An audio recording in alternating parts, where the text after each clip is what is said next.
ಭಾಗ್ಯದ ಲಕ್ಷ್ಮೀ ಬಾರಮ್ಮ, ಭಾಗ್ಯದ ಲಕ್ಷ್ಮೀ ಬಾರಮ್ಮ, ನಮ್ಮಮ್ಮನಿ ಸೌಭಾಗ್ಯದ ಲಕ್ಷ್ಮೀ ಬಾರಮ್ಮ, ನಮ್ಮಮ್ಮನಿ ಸೌಭಾಗ್ಯದ ಲಕ್ಷ್ಮೀ ಬಾರಮ್ಮ, ನಮ್ಮಮ್ಮನಿ ಸೌಭಾಗ್ಯದ ಲಕ್ಷ್ಮೀ ಬಾರಮ್ಮ,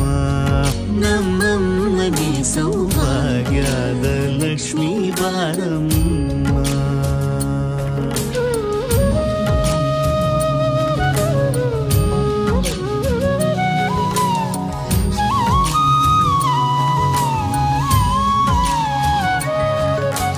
ಹೆಜ್ಜೆಯ ಮೇಲೆ ಹೆಜ್ಜೆಯ ನಿಕ್ಕುತ ಗೆಜ್ಜ ಕಾಲ್ಗಳ ಧ್ವನಿಯ ಮಾಡುತ್ತ ಸಜ್ಜನ ಸಾಧು ಪೂಜೆಯ ವೇಳೆಗೆ ಮಜ್ಜಿಗೆಯೊಳಗಿನ ಬೆಣ್ಣ